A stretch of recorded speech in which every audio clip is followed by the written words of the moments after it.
Hello, everybody. Today I'm going to talk about hard money lenders and private money. How does it really work? And how do you structure those kind of deals? Okay, so first of all, let's talk about hard money lenders. They're asset-based lender. What they do is they lend you money based on the asset, the property that you have. Um, what's it worth? Now, how do they know what it's worth? Because they're simply going to use what's called a appraiser, and that appraiser is going to cost you close to $400 to $450. That appraiser is going to go out and do an appraisal on that particular property, and then that appraiser sends that to the lender. The lender gets that, and from that, they base their assumption if that is a doable loan or a non-doable loan. But based on the appraiser's information, which is after repair value, they're going to come up with what that house is worth after the house is repaired.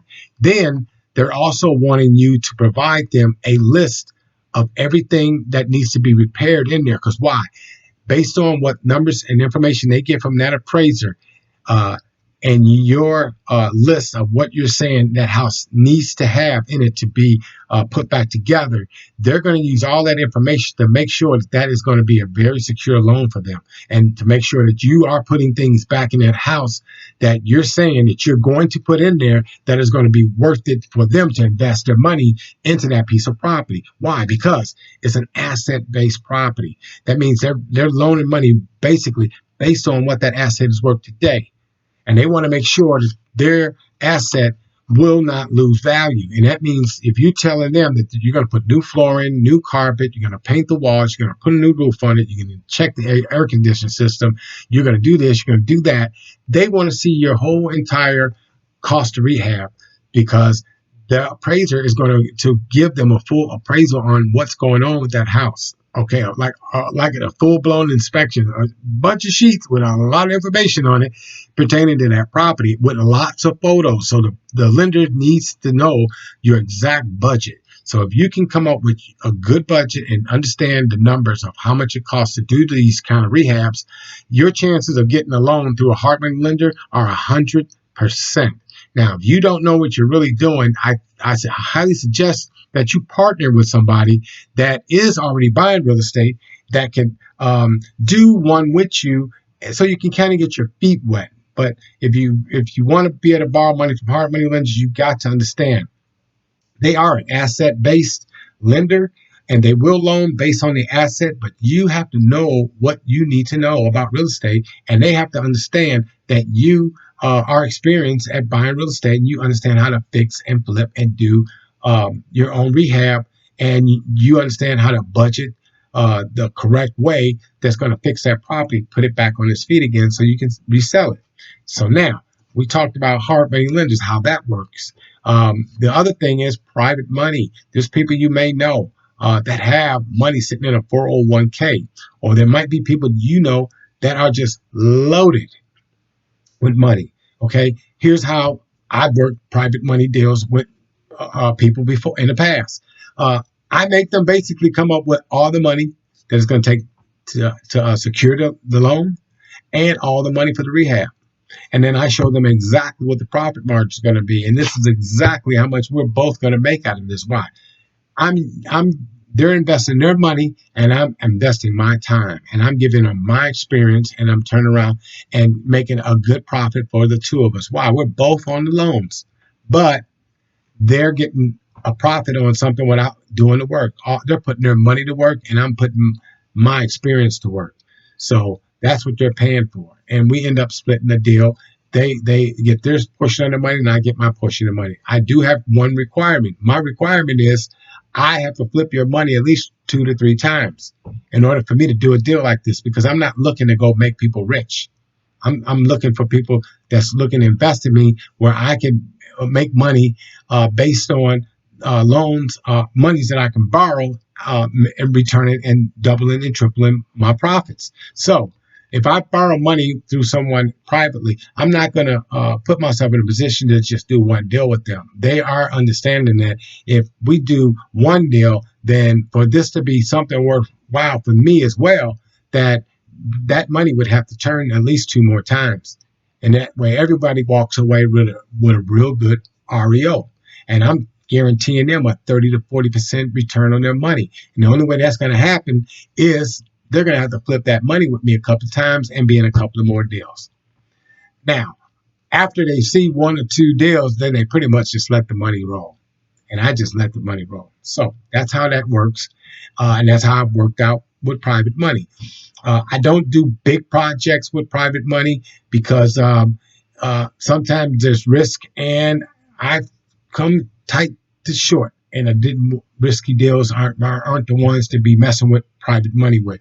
It's only good when you mess with hard money because again, your profit you could lose some money if it's a really big project. I wouldn't say to use private money because it could scare them to dickens, and you don't want to use private money with someone who's wanting to get in the deal.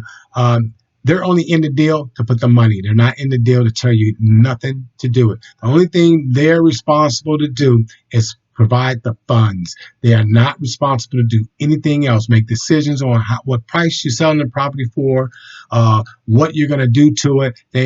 That is out of their realm. They have no control over that, and they are told that up front that you have no jurisdiction in this department. You only have jurisdiction at this department. So make sure that that is a clear picture that they understand. They're not going to come in and start designing and doing this and doing that because your numbers weren't based on their ideals. Your numbers were based on your own ideals. So you have to make sure that whoever you're borrowing money from don't decide that they want to be a creative investor and start getting into the decorating and remodeling business and experiment on your time and have your whole world turned upside down. I almost had someone like that, and I had to go back and give them the contract we had and let them know what their part is. Okay, because they thought that I should inform them on the price that I was selling the house for, and absolutely I do not uh, get people's opinion on what I could sell the house for.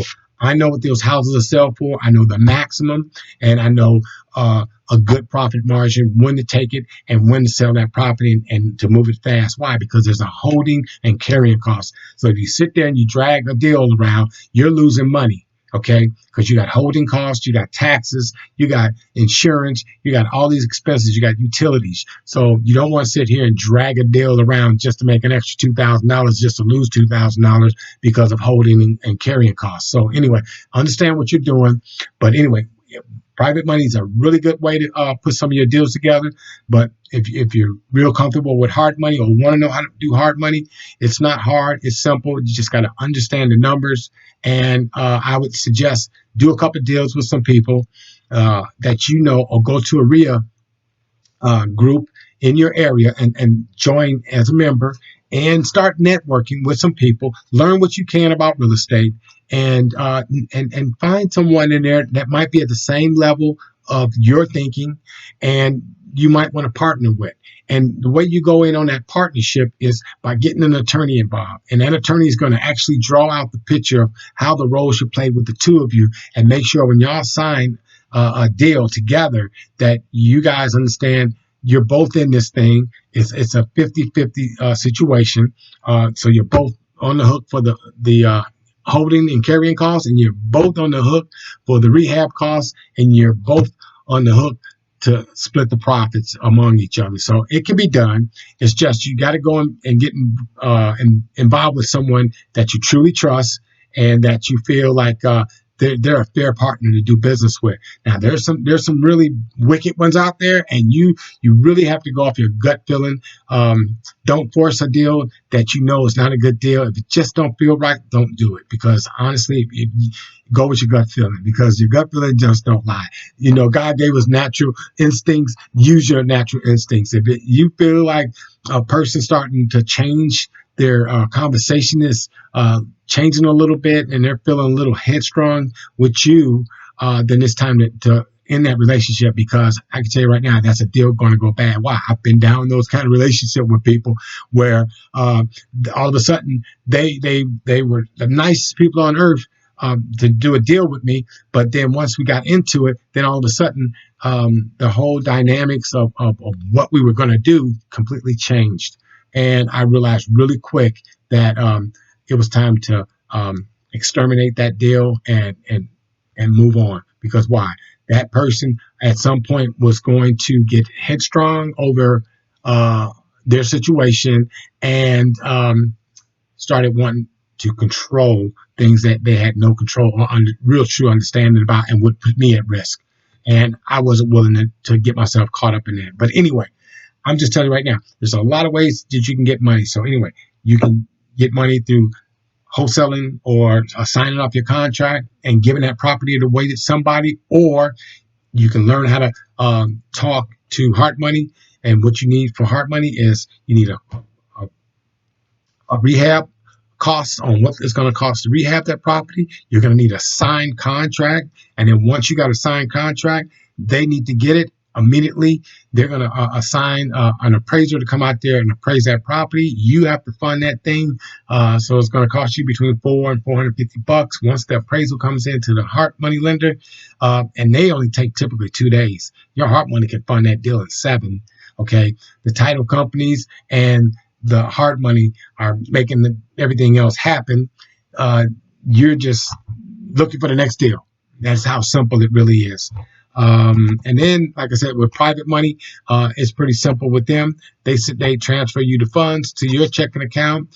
Once you get the deal going, they get a copy of everything that was done in the deal, and everybody's happy.